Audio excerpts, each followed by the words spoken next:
Hi, everyone. Welcome to another podcast brought to you by the team at JetRails. And I've got my co-host here, Tom Puchalski, with me. And we've got a special guest today from our partners at Bolt, Omar. Jay, you want to say hi? Hello, everybody.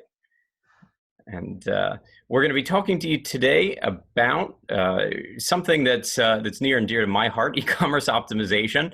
I think sometimes I dream in e-commerce, and so there's so many ways that you can build a better mousetrap today. And there's so many behemoths that every e-commerce store, whether they realize it or not, is competing with in one way or another. And so this is going to be our first attempt to help you through that journey and to share some meaningful information with you. Undoubtedly, we're going to be tackling this topic a few times more in the future of this podcast. But with no further ado, let's talk a little bit about how we got here. And Jay, do you want to start us off with maybe a little bit of history as you see it? Yeah, for sure. Thanks. Thanks, Robert. So I thought, just to start this off, what we could talk about is the kind of state of e-commerce and kind of how we got to this point where we are in the space today. And if you're going to start talking about e-commerce, you should start with Amazon, right? The 600-pound gorilla in the room. For the most part, Amazon's really had a decade head start in e-commerce versus everybody else. This year, they're pegged to do about 50% of e-commerce market share in the US alone. And they've largely won the wallets and hearts of customers by providing a low friction, easy customer experience through everything that they do. Back in the day, perhaps it was the cheapest place to buy goods, but that is not the case today. Believe it or not, shipping a lot of the time is built into the pricey of product.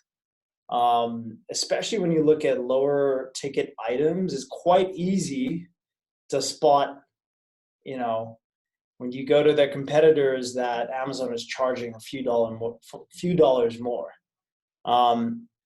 I guess we could call that a convenience fee or surcharge, that in order to get that one-stop shop, sometimes at this point, merchants know, the sellers know that they don't have to drop to the lowest price that's on the internet. They just need to perhaps be the lowest price on Amazon in order to win the sale. I've even seen some optimization software that'll game that system a bit and make sure that your item is selling cheaper than your competitors on Amazon alone, just so that you get that buy box. 100%. It's a convenience fee, right? And what does that mean for merchants, right? I mean, for merchants, what's the upside? Amazon's an incredible platform. You have access to this huge customer base that's spending a lot of money, the 100 million, Prime subscribers worldwide. But it's also starting to become the most dangerous company for merchants. And there are some specific reasons for that, but to pick one in particular that I think is quite scary. Amazon launched its private label brand, its first private label brand, back in 2007. Do you know how many it has today? No, I'm afraid to ask. 125 private label brands. This year, private label sales are expected to reach 7.5 billion. It's got enormous implication for brands that sell on Amazon. Right? Essentially, what's happening is you have these name brands that come into Amazon initially. They build up a category within Amazon, and then Amazon comes in over the top and launches a private label brand. I've seen this where, they'll, at least historically, Amazon will even go to your suppliers, cut you out, goes to the same factories that you're getting your product manufactured at, and get some of those Amazon brands created for themselves. So it can be particularly nasty to be caught up in that, and frustrating to basically have the carpet pulled out from under you. Right. And on top of that, you're losing a ton of margin, right? I mean, you're still selling on Amazon. You're still paying Amazon all these seller fees, monthly account fees. Often they're racking up to 15%, 20% of the sale price. Well, and that's before any other fees that you might have for Prime, for fulfilled by Amazon, for other things that you're doing. I've noticed that, of course, I think that's part of why we see this trend, that a merchant can sell an item cheaper directly because they don't have to have that additional markup in it. The difference, if you sell on your own website, perhaps in some situations, not all, you have to do a little bit more marketing. On the other hand, with Amazon, you might be spending that marketing budget to promote the items and get them to come up at the top of Amazon's search. Right. So, 6 of one, half dozen of the other, right? But I definitely follow that. So Robert, you know what's funny? I've gone to websites to like just browse and shop around. And as I'm moving my mouse towards the X to X out, there's a little pop-up that comes up and goes, hey, by the way, if you don't want to buy, go to Amazon and buy our product. And I'm like, what? Like, you already have the audience there. Why are you sending them away? Why is that happening, Jay? Yeah, I mean, that to me is the height of ridiculousness, right? You're spending all this money in acquisition to get people to your website, only to send them to Amazon, so you can lose another 20% on the sale. And this comes down really to what we're here to discuss today, right? So business owners in e-commerce really need to take control of their own destiny and give consumers the ability to buy directly from themselves in an Amazon-like fashion, right? Super seamless, super easy to use. So there's kind of two components really to taking control of your own destiny. The first is building that Amazon-like experience. The second, which we probably won't have time to get into today, and perhaps we can do it in another podcast, Rob and Tom, is you can't ignore the realities of the market. You do need to have a balanced retail strategy that does mean selling on Amazon and utilizing its reach and platform. But more importantly, at the same time, making sure that you're taking care of your own website and your own direct-to-consumer business. But that's another topic for another day. Today, what we're here to talk about is e-commerce conversion and creating that Amazon-like experience on your own site. So in other words, well, when you say Amazon-like experience, can you tell the audience, like, what specifically are you referring to? Yeah, for sure. If you take a look at what's happening today, there are a number of businesses that have sprung up to help retailers create the Amazon-like shopping experience on their website. In all sorts of aspects, in terms of personalization, in terms of shipping optimization, in terms of 2-day shipping, 1-day shipping. Bolt and JetRails are two such of these businesses. And what we're both trying to do is enable a better way for people to purchase online and that consumer experience at first go around. And I think there are three components that enable a really great buying experience. The first is creating one that's totally instant, right? Something that's got as little friction as possible so people can streamline through the sales process.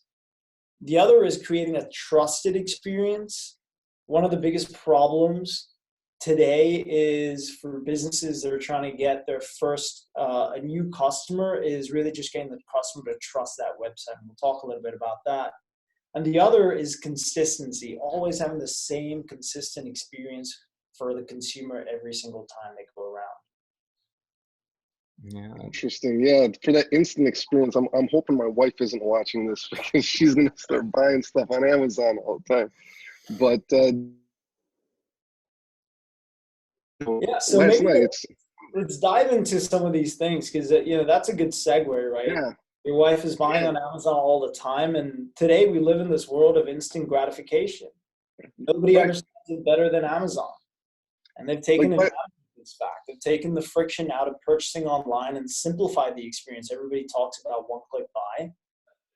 Now, that's where here at Bolt, that's where we have kind of tried to start our experience when it comes to checkout, and offering people a way to be able to build an Amazon-like checkout on their website.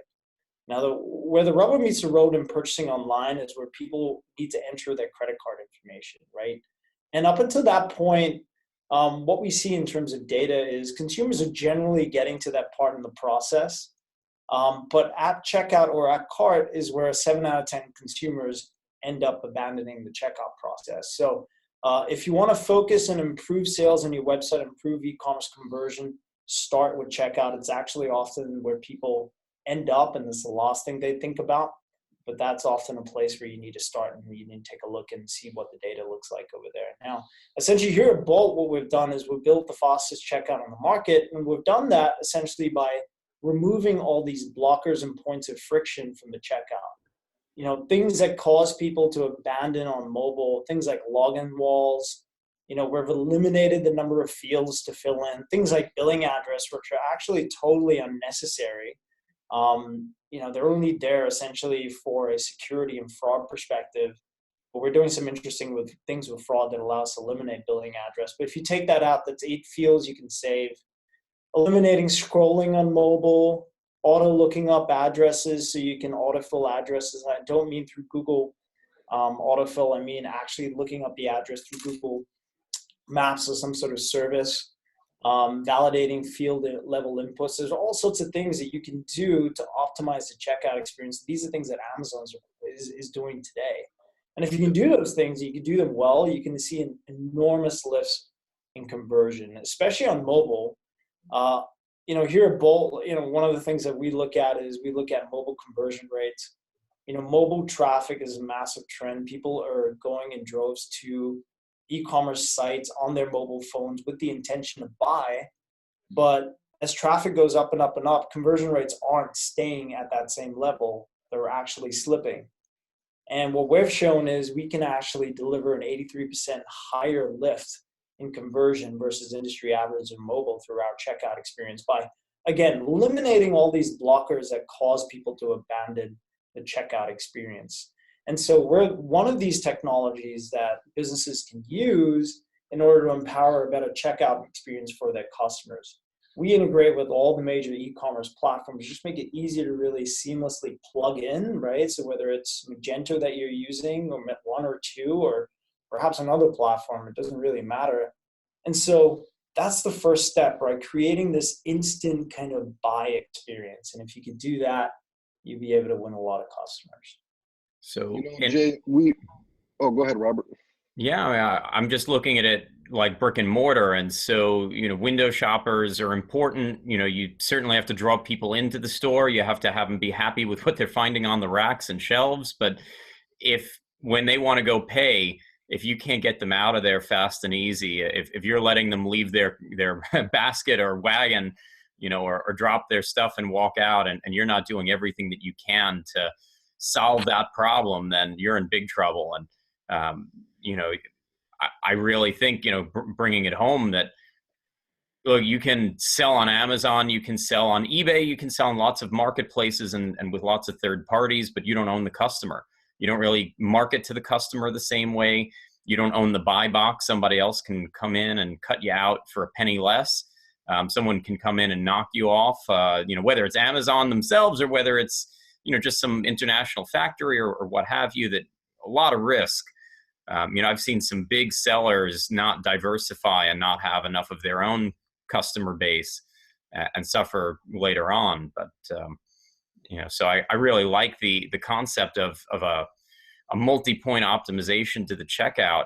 It sounds like there's a lot of individual components to it, though. I mean, are we talking dozens of things that really impact that conversion rate in the checkout? Yeah, I mean, actually, it's more than that. There's about 50 things if you want to really kind of look into the key kind of drivers. There's maybe about 50 things that you need to optimize for.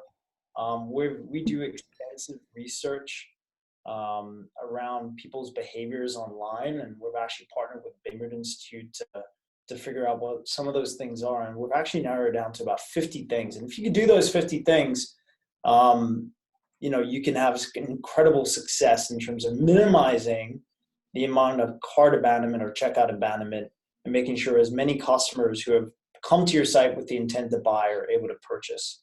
And I really like your analogy actually about the offline experience, right? I mean, think about it. Like, you're in a store, you're in a grocery store, you're trying to check out. How long does that line need to be before you're like, forget it?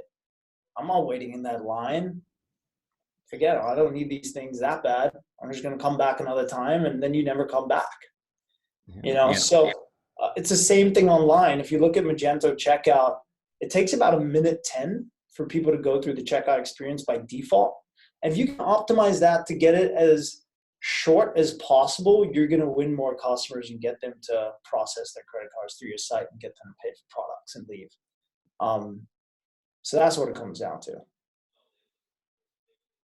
Speed is key. I mean, I can definitely relate to that. I mean, look, last night it's Sunday, right? And it's late night. People are probably sleeping. I'm on my little tablet, like looking at some high-end speakers. I'm trying to buy like a Bluetooth speaker. And I get to this one website, and I'm not going to mention the name of this site because it's embarrassing. And I'm just sitting there. I couldn't even get to the checkout. I couldn't even reach into my wallet to get the credit card out to buy something because I couldn't find the product. I got the spinning wheel of death. And I actually ended up leaving the site, went to Amazon to do some searching. And I actually tried 3 or 4 times over the course of an hour to go back to that website to do a search there because I'm a brand guy, right? So if I find a brand that I like that's always taking care of me, I try to stick there. Now, I still didn't purchase this. I'm going to give them another shot today, but think about other people like that are not like me, like my wife, right? They're going to go out somewhere, 1, 2, 3, click, click, bang, and buy. Right. And if you can't deliver that experience, bye-bye. Yeah. Well, and not just that, but you can lose a long-term customer that way, that you're not protecting your brand very well, which is huge. That it's some people look at these things as the one-time conversion, but there's a lifetime value to these shoppers. Yeah. So, you touched on like prior to this, getting to the checkout where, we have a few customers in common. You can see it with the data. We have this incredible symbiotic relationship where you guys are able to, improve the experience prior to people getting checkout, and then we kind of take over and take them over the finish line over there. But could you guys talk a little bit about how you're creating that, better kind of buying experience to enable people to get to the checkout quicker? Sure. Well, I love your analogy actually of being at the store and waiting in line and just sitting there going, okay, how many people are in front of me? How long is this going to take? So we're on the opposite side, or right before that part, where the shoppers, they'll come in and we're helping them get to the aisle to the product way faster so that they can get to that checkout process and put their credit card in right away. So we do that with platform optimization. So mission critical operations, Magento specifically, we specifically focus on making that experience super fast, not just during the traffic or like the regular times, or during traffic spikes. When, let's say, there's 500 people going to the store and you're having trouble parking. Well, we're kind of like the valet guy that takes your keys, takes your car, you get in the store, and then we take you and we throw you in the aisle. We help you put the product in the cart, and then we take them to Bolt, and then bam, you take over the rest. So that's kind of what we do on the infrastructure side to make things fast before they get to the cart. Well, and I would say it's more than just speed, because it's also consistency. That we do a ton to speed up sites, and our development partners do too. It's absolutely a symbiotic relationship, that the quality of the code, the optimization of that code and of that site goes hand in hand with the server and hosting optimizations that we put into play. But you also want to keep in mind things like the uptime and the stability and reliability of the site itself, that will be load balancing to make sure that a website can handle the traffic that it's expecting. We'll be making sure that we've got booster servers spinning up, that we've got load balancing happening, so that we've got scalability, and elasticity to be able to handle the traffic that's going to come. Because there's nothing worse than having your best sale day of the year, and then people can't shop effectively. Either they're hitting error pages, or it's just moving very slowly. And it's very hard to recoup sometimes those customers once they've had a bad experience. No, and that's a good segue into the second part of creating this Amazon-like experience, which is consistency. And for all those reasons you mentioned, it's incredibly important. If you, and not only mention those things, but also word of mouth travels quickly. And if consumers have a bad experience on a website, even if they've shopped there previously and they come back, they have a bad experience, they're going to share that with everybody else. And it doesn't matter if those other consumers have had a good experience on your website once before. If you hear about a bad experience on a website, that's what you're going to be left with. And largely in part of Amazon's success is to do with consumers always having the same experience when they buy. right? It doesn't matter what product you're purchasing, you're always going through the same experience, which means you can shop a lot quicker, right? You know how to navigate Amazon, you know how to get your shopping done quickly. And that's part of what they've done by design in order to build more success and more conversion through their website. It's a fast food model for the internet, but with a pretty darn big catalog. Right. For the visitors, the audience that's listening to this and watching this, can you tell us a little bit about how Bolt creates that consistency all across the board? Yeah, look, I mean, at That's checkout interesting. specifically, Tom, at checkout to specifically what that means is again having that same experience every single time, no matter what device, what Wi-Fi your network you're attached to, always having a great experience. It's things like we've optimized for page load speeds where it's sub 1 second load times. We use a modal overlay. We don't use a in-page checkout, and the reason we do that is we've actually designed the modal for mobile first, and then we're expanding that out to a desktop version. So you have that same experience you have on mobile on desktop as well.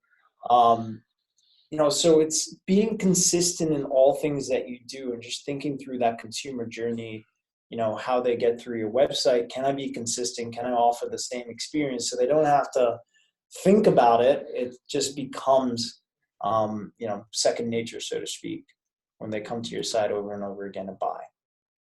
Got it. So, like right now, I'm mobile, and we have a mutual client together. We have Moon Audio, which I actually just talked to them not too long ago, and here it is. I'm clicking. I just put one of their products in the cart, and by the way, they sell really, really high-end audio cables and audio gear. And I'm not going to click buttons to get my computer screen on, but when you say consistency, you're talking about this layout that's really, really simple and clickable, and that you got Bolt, kind of the Bolt logo right here in the checkout. That's what you're referring to, right? That nice little clean format. Well, click on checkout there. All right, so I'm going to click on checkout, and bam, Okay, it pops so up lightning fast. This is where Bolt takes over. We just intersect at the point of checkout and cart, and we take over this experience. This is where the rubber meets the road, guys. This is where people are going to enter their credit card information. So that experience, if you're on mobile, you go to desktop, you're pretty much observing the same experience. We're not changing page layouts or anything like that. You see that a lot, right? Where you go on mobile and it's a single page, kind of long scroll mobile experience. Then you go on desktop and then they've got another experience. Consumers don't want that. Consumers need consistency. So Moon Audio, when I talked to them, they actually said that you guys helped them boost conversions by 21%, and they were super happy. Can you tell us a little bit about that? Yeah, yeah, absolutely. I mean, Moon Audio, they've seen some tremendous results. One thing that we do here at Bolt, we're super transparent in how we present ROI or present data. So when you sign up to Bolt, we actually collect what we call your pre-Bolt data, which is basically what is your checkout conversion rate been to date? What are you doing in terms of fraudulent chargeback and all those other things that we solve for? And then from the moment you go live, you can essentially start to look at what your new data is through our Bolt dashboard. We'll show that to you live, and we'll show that versus comparison of pre-Bolt. And what we saw in the months after we kind of launched with Moon Audio is we saw the checkout conversion optimize by up over 29%. So they saw a 29% lift in checkout conversion rates, which is pretty awesome. From an ROI perspective, they saw a 17x return on their investment of Bolt, which is phenomenal. Well, and I'd say that that's part of why we partnered up, was that we had great feedback, and we've got so many customers using Bolt that I think we were caught a little bit off guard.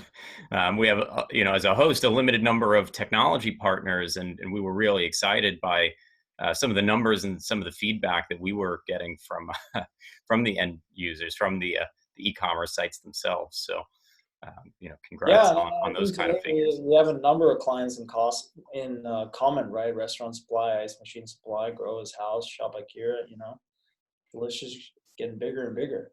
Yeah. One of And the things I want to compliment you guys on is the service, and that goes back to one of the bullets. One of the pillars of Bolt is consistency. One of the things that Nicole from Moon Audio said, she said she's worked with other companies in the past, and they kind of do their thing initially, and then they gradually fall off. But what she said about Bolt was, you guys are consistently amazing with your customer service. And to me, I mean, that's huge. That's huge, specifically because, with JetRails here, we don't have millions and millions of customers. We deal with, really mission critical operations. And it's really important that we know each and every one of our customers, and each and every one of our customers knows us. I mean, that's really, really important. And for another company to be known for that style, that makes me feel good. Yeah, no, that actually means a lot. We do put a lot of effort. Our customer success team here are tremendous. We provide a full white glove service.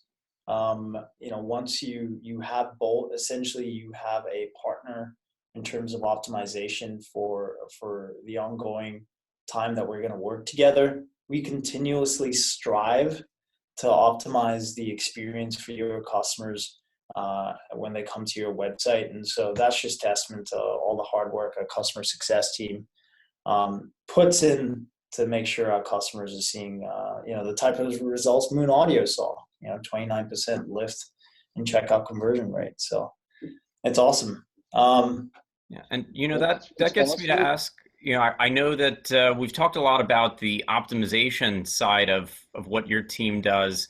When you were talking about using modals, and in essence, you're a hosted checkout, so everything is going through Bolt servers, and your security is maintained similar to how we maintain the rest of these e-com sites. That going back to things you don't want to happen in terms of negative experiences, you certainly don't want to have a security interruption that impacts your customers, even if it's maybe some junk injected into a site that gets you on a blacklist, and so people see a big red screen in Google Chrome saying don't visit this site, even if it's not maybe credit card data that got stolen. But a lot of risk out there that we see folks that we're constantly telling, that come to us asking us about Magento hosting, that sort of thing, and we're telling them, hey, look, we can help you with the hosting, but you've got some other issues under the hood. What does your team see in terms of that? And obviously, you've taken a stance in how you've developed your stack. Yeah, totally. And this comes back to the final point that we laid out before we started getting into the instant buying experience, consistent buying experiences, creating trust, right? That's the third part that you need to do extremely well. Nothing erodes trust between buyer and seller more than security risks, as you pointed out, which you guys essentially help all Magento customers with. And fraud is the other component. Fraud creates a lot of friction at checkout. And so we've actually built our checkout experience with a fraud engine into the background that's essentially working to solve and prevent fraud using machine learning. What happens right now today is merchants that sell online, unlike brick and mortar merchants, aren't indemnified for fraud. And so as a result, they need to ask consumers for a lot of unnecessary information to secure transactions. Like, for example, billing address, which I spoke about earlier, which is 8 additional fields. That's just lengthening the checkout process. And again, driving purchase abandonment up, right? So again, your fraud is the erosion of trust, or the lack of trust in that scenario, is creating friction between the buyer and seller and preventing more transactions from happening. So what we're doing is, because we got that machine learning fraud engine built into our checkout, we're able to actually remove billing address and not put the onus on the customer to secure the transaction. Instead, we'll use our machine learning engine and over 200 variables and data points to be able to decision on fraud in real time. And then just help buyer and seller have a better experience and be able to transact with each other. The other thing that we see a lot, again, coming back to trust, is, and a far bigger issue, is false positives, right? So what's happening today is processors, gateways, and frankly, most fraud tools in the market are designed to stop fraudsters, right? They're designed to solve the chargeback issue. But they've essentially over-engineered the solution to a point where, yeah, you're stopping fraudsters, but you're also stopping a lot of good customers from purchasing as well. This is known as a false positive, and it's more common than we think. Some customers that we've spoken to are seeing anywhere from 10 to 15% of real transactions being falsely declined.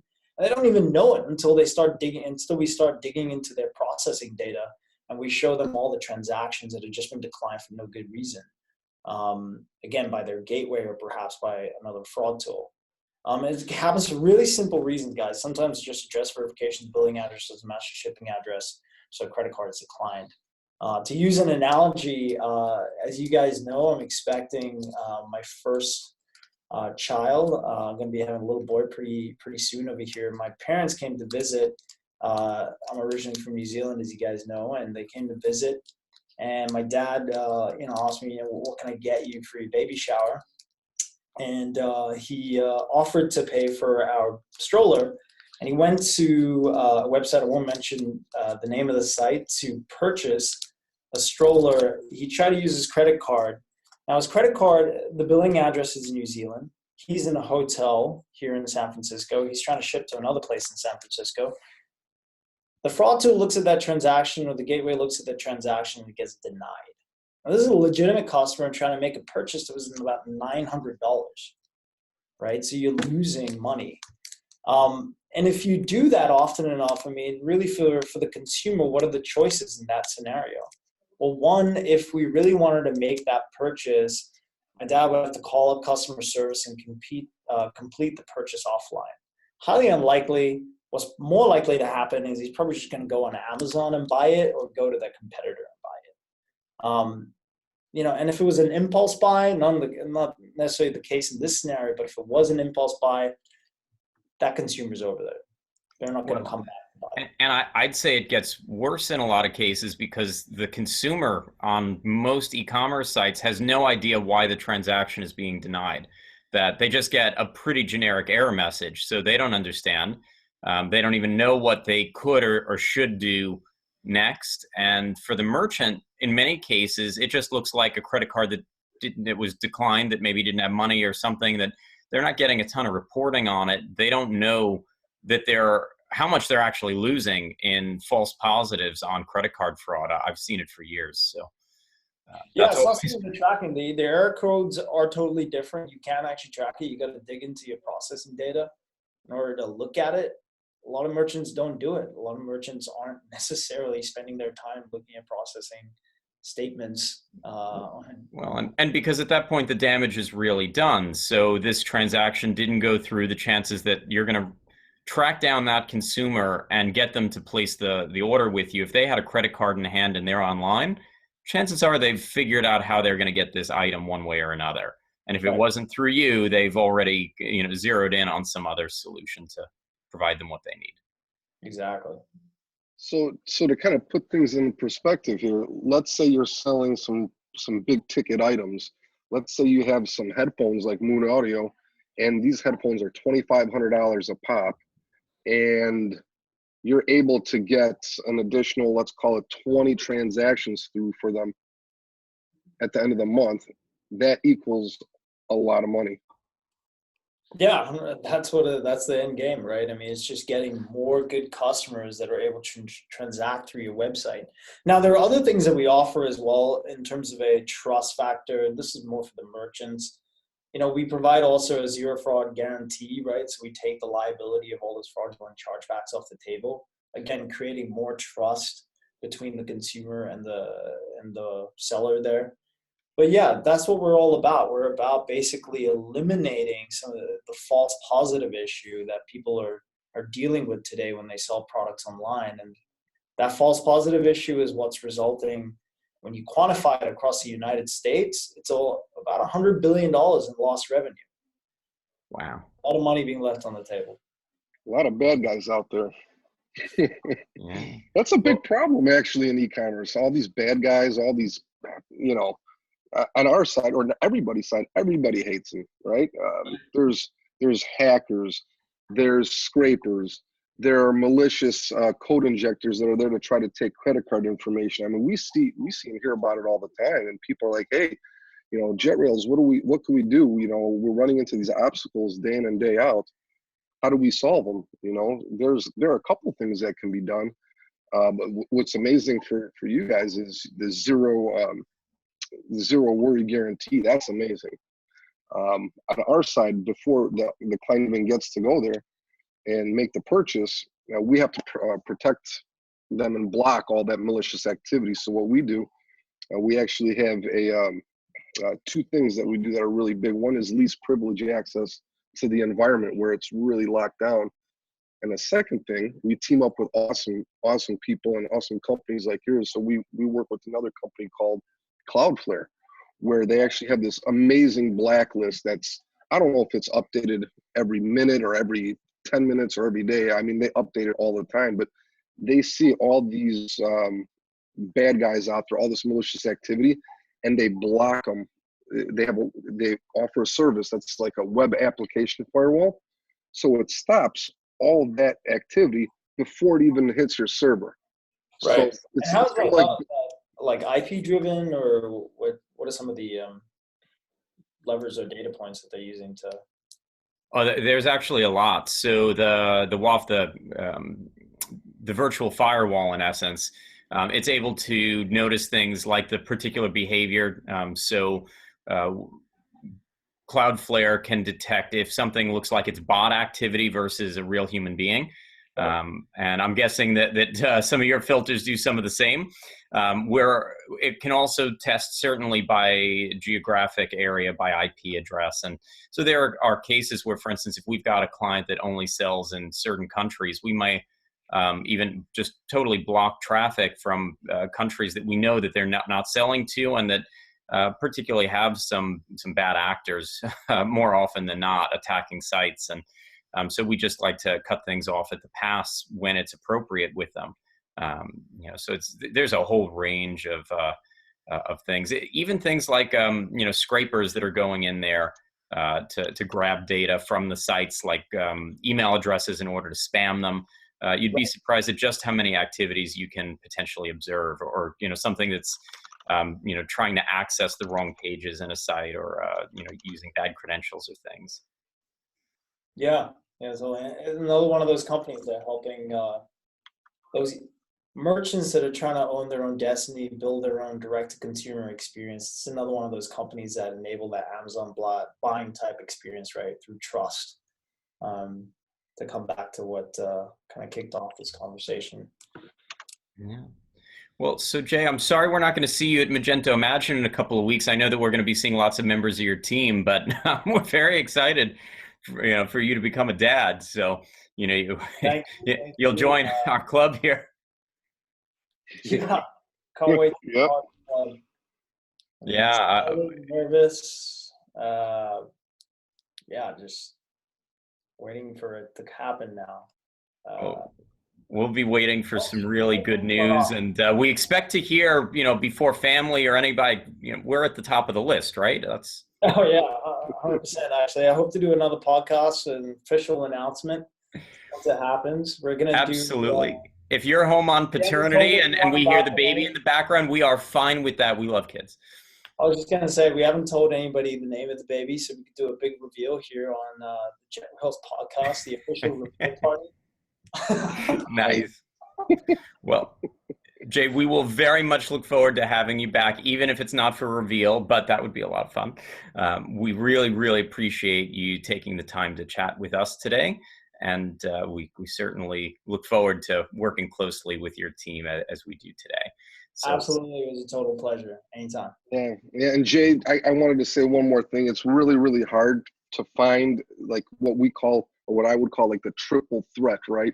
And you guys have it. You guys have the technology, you have the ability to help companies make more money and keep their money, and you also understand people, and you actually help people. And today, with the way all this technology is advancing at such a rapid pace, people tend to forget about that human element and that human touch. And what I really like about you and your company is that you understand people need people, and I appreciate that. And I just want to say thank you and continue doing what you're doing.